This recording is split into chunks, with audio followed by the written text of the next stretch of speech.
That's just me cleaning the lens off. I probably got some dust on there.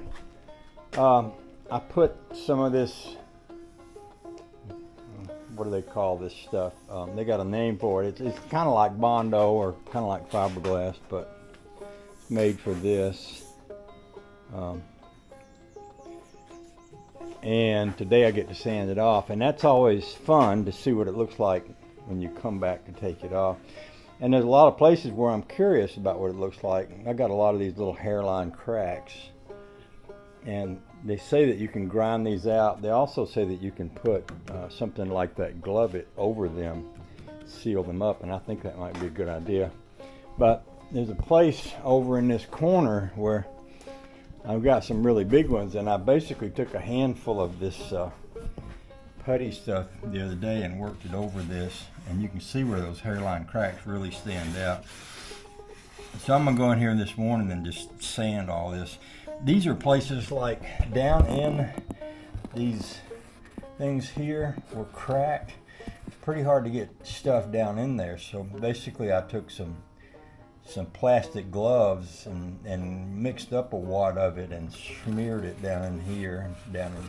So I'm gonna sand that this morning. We're gonna see what it looks like. I think it's probably kind of rewarding when you get to the place where you can start sanding this and then see how it looks underneath it. So that'll be kind of enjoyable. Well, for me, you know, anytime you see progress being made, it's a lot of fun. Sometimes you just work and work and work, don't see a lot of change, but then when you do something where you can see how things change when you do it, that's a little bit rewarding.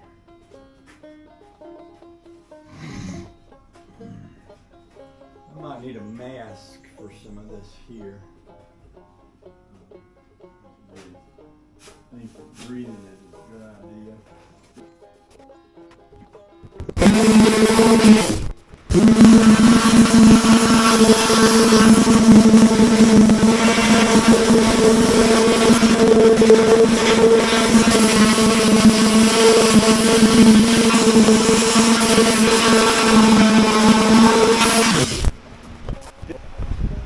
See, this is a part of the boat that I have gone through several different processes of getting it to this place.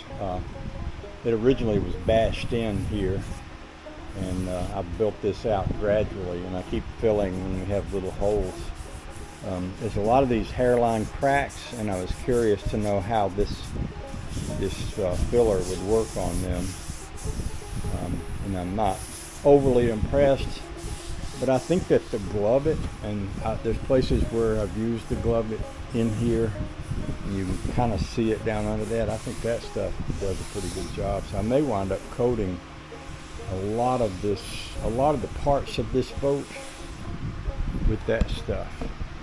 See, here's some places, no, that's not. Here's some places here where I use that glove it to fill up some holes. Still got work to do everywhere, but this is gonna be the project right here. Getting it smooth, getting it shaped right, getting all the holes filled. That's what this is all about. That's what I'm doing right now is all about.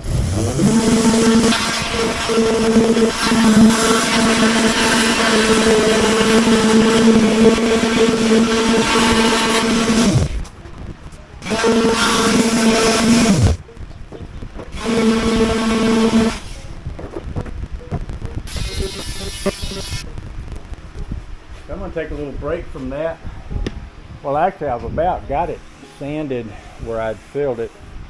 I am somewhat happy with some of it. Some of it will need a little bit more work, like right here. There's a little bit of the high spot that needs to be worked down. But it's pretty good in places like this. And I got a few chores I need to do this morning, so I'll go do them and then I'll come back. I've got a lot of... This actually worked out pretty good. I had a big gash here, and I had a big hole here. Now I've still got some work to do here, but we're getting there. And of course you can see I still got some cracks here and in a lot of places. But what I might try doing is cleaning this up, and you can tell it. There's a lot of that black gunk. You see there, it's literally stuck to the boat. It's going to have to be kind of ground off. And you know, when you're grinding this is meant to be a non-slip surface. So you kind of damage the non-slip surface if you grind on it too much. So it's going to be a bit of a challenge. It might be a wire brush job or something like that, but I'll figure it out. Anyway, I'm gonna go take a break. I've got some things, some chores I need to do, and then I'll come back and we'll go at this some more.